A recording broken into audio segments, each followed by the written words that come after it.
Good morning, Antique and Garden Showcase friends, and welcome back to the channel. This is the video I didn't know whether it would happen or not, but I did get it done because I started the new job cataloging at the auction this week. Everything's going really well and kind of loving that, but I thought I would take you around here today and kind of show you what's been going on at the house in between time.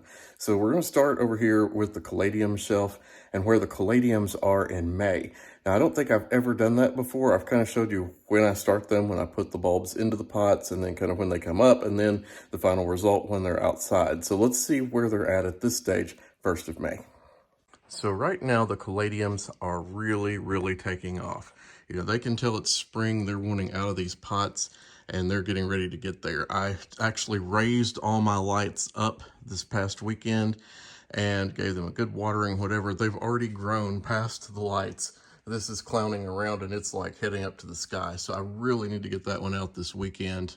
It's going on the front porch on either side of the front door, so it needs some room to breathe. But our nighttime temperatures are still not good for caladiums around here yet. So it's going to be one of those things, take them out during the day, bring them in during the night for a little while. And that's why most of them are still sitting here for now.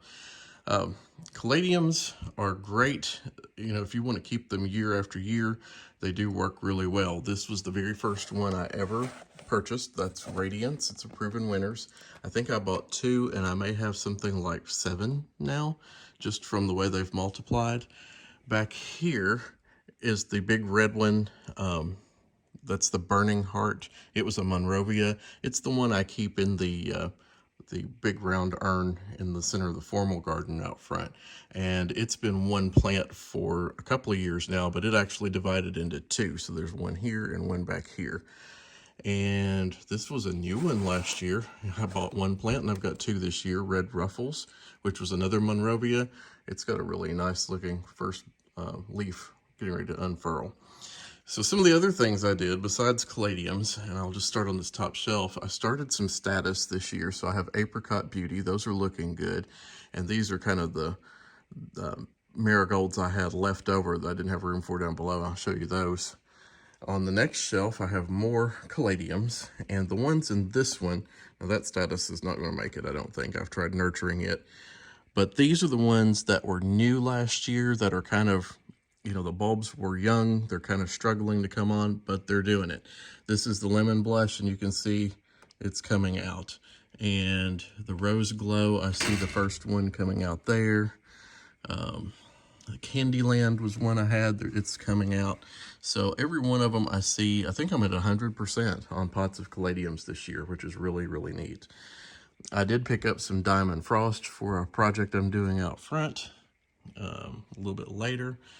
So that's the second shelf. This is the Tickle Me Pinks. And if you remember watching Garden Answer, that's how a lot of you found me, was because of this plant that I had featured on Garden Answer in the urns out front. I started with 2 of those, and I think I'm up to 6. Now, it looks like I've got 6 of those this year. Down here, I've still got my petunias in. Haven't had a chance to get them. I've got 2 of them planted. I put some status in here. These were the ones that were questionable. This one's going to make it. That one's not. The marigolds were a vanilla marigold, and they're a tall variety with the great big blooms and kind of the more creamy vanilla color. These are going out by the driveway island. And also, I started tomatoes this year. This is a different variety than I've ever used. It's a determinate variety of a Beef Master, I think, or a beef steak, one of the 2, can't remember which. But indeterminate varieties grow great big vines, and in our small garden space, a determinate bush tomato is going to be a whole lot better. So I'm anxious to get these out and see what happens with those. I've got about 10 really healthy looking plants there. So if I can ever get these hardened off and outside, it'll be great. Our weather has been nothing but windy and drizzly and yucky and still somewhat cold.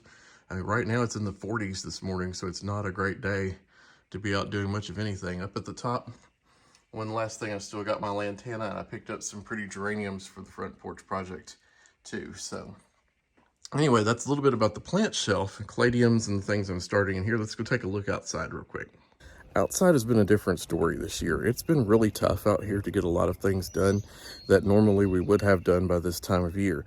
And in other ways, it seems like some things are ahead. But what's really weird is this wind we've had, and actually it's fairly calm this morning, but I still see the treetops moving quite a bit, and they say later in the day it's going to get really bad again. So it's hard to get out here and plant, fertilize, do anything with that wind going crazy like it has been.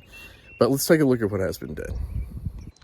My first and only planter I've got done of the year looks fairly decent so far, even though it has been wind blown quite a bit with the Gora and the other Proven Winners petunias and super bells and things that I put in there, and verbena. It's doing really pretty. I think it's going to be a really pretty statement on the wall here when I get everything else done. Now my grass, you can see, it may not look that tall in the video, but it is horribly tall right now. It's probably 2 or 3 days behind its normal mowing schedule, and I can't get out here to even get it done because it rains just enough each day to get really soggy and yucky to where it makes a big old mess. Now these containers I've been holding off planting as well. I've got all the stuff in the garage on the plant shelves for them. It's just a matter of getting them out here when the weather kind of breaks. And these pots are reserved for caladiums, so you know, temperature wise, still not good for those. So it's kind of in a wait and see sort of environment right now. My Vermillionaire is looking great. It's pretty tough and it's hanging on really well out here. I've brought it in maybe 1 or 2 nights so far. We've been working on mulch. I bought that trailer full of mulch and got a few things mulched out front, around the front of the house. I got all the magnolias trimmed. They look pretty horrible, but they are coming out. I see, you know, new buds, new growth coming out on all of those. The formal garden is needing a formal cleanup right now. I've got that boxwood, I've got replacements. That one's coming out.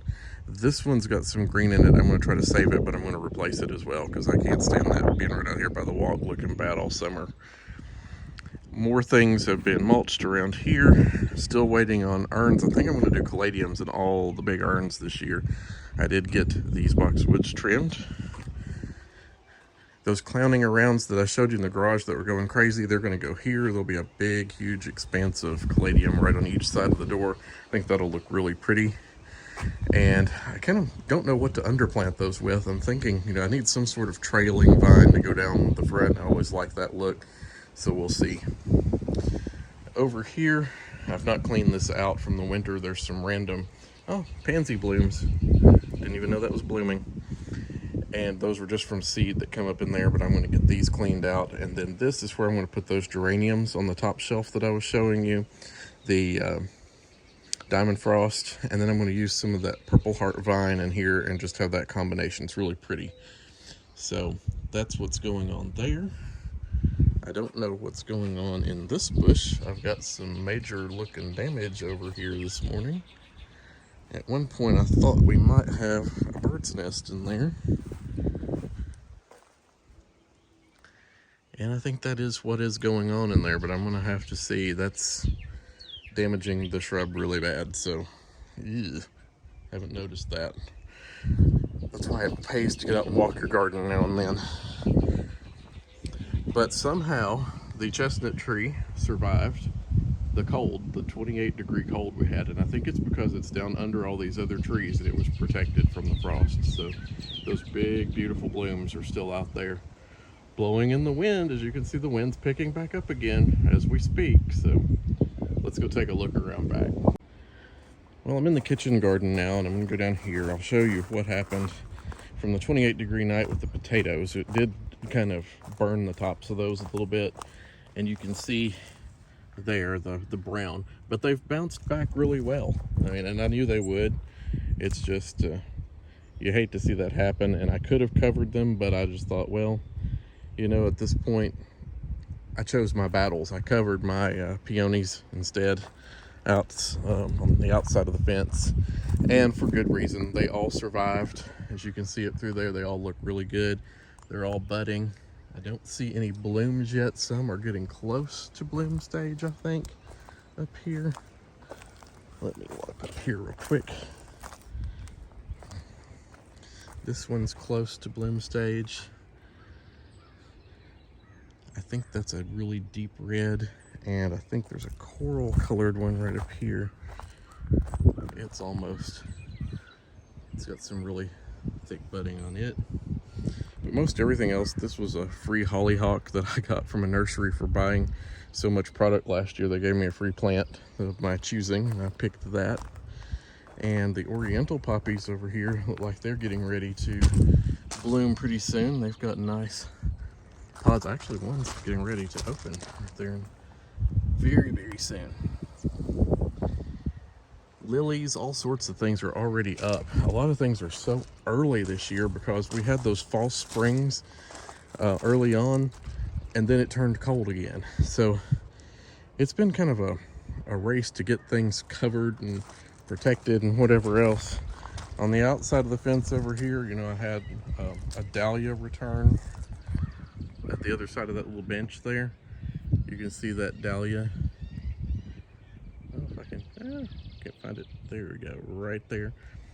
And it came back. That bulb was in the ground all winter long. Even in -5 degrees for 3 nights here, it managed to be protected in the ground. So I'm anxious to see that one come back. It was called Hawaii. It had a great big bloom. I'm gonna put a trellis over there to kind of hold it up this year. But that's kind of where we're at right now. The lettuce bed's here. I haven't got any beans planted. The weather turned dry before it turned wet again. So I went to plant beans, and I mean, the ground was so hard you couldn't even get them planted. So I waited until it rained, and now it hasn't quit raining. I did get some onions in next to the garlic here. Garlic is usually done around end of June here, so these onions will be, you know, a little after that. I've never really done onions, but these were a neat, sweet variety by the same place where I bought the potatoes at Tractor Supply. So all of these things are breadseed poppies. They're not weeds, so we have pink and red breadseed poppies. They kind of come up around all the edges out here. A little bit of mulching's been done around the back. It's looking better. The hostas survived the cold back here. I don't know how. This is a really pretty one. I forget the name of this one. It's back here, but maybe I can tell. Fire Island, that's it. And it's Fire Island. It's got this really chartreusey green, but the neat thing is it's got these red stems down inside. I picked this one up at a local discount store. I love the color. And I've not had much luck with heuchera. It's weird. Heuchera will survive on this side of the room, but it will not survive on this side of the room. And I had an even balance over here. I lost Black Pearl and another one of the proven winners on this side. I guess it gets too much sun in the evening over here for them, and they get nice morning sun here. And it's weird how this just divides, you know, a little bit by where the room is located. So you can see heavy morning sun over here, you know, more shade on this side in the day, but as the sun goes around, this side gets more intense, this gets more shady in the afternoon. So it's weird placement. This is on the east and north side of the house. So, you know, you have to kind of work with what you've got a lot of times to fit plantings in. So maybe if I can get more heuchera over here, I don't know what I'm going to do over here. Maybe bring more daylilies around or something. I don't know. This hosta will even eventually start to burn over here if I don't have a pot right there to protect it. So, you know, everybody has their strange gardening problems, and that's one of mine back here. So that's why you never see this spot a whole lot, because I can't get the balance I want ever here. Anyway, over here, you get my shadow, and the strawberry beds are in bloom, and they weathered all the cold as well. So you can see all the little blooms coming up. This is a really old, very sweet variety. I don't even know what they are. They're an everbearing, and we've kept them for many, many years here. I bet they've been here 20 years at least, if not more. And they're such a favorite variety, we're just gonna keep them going on. So that's a little bit about the kitchen garden and the back of the house today. Well, I hope you've enjoyed this little mini tour on a less windy day than we've had previously. Still not unwindy. In fact, you can probably hear it in the microphone how windy it still is out here. But I hope you enjoyed this video, and glad I could be back with you here on Wednesday, and I look forward to seeing you in the next one. If you haven't subscribed to the channel, I'd love to have you as a subscriber, and also visit the webpage at www.antiqueandgardenshowcase.com. And if you're in the Berea, Kentucky area, go visit the Chestnut Street Mini Mall, where I have my retail location. As always, thanks for watching, and I'll see you in the next one. Bye.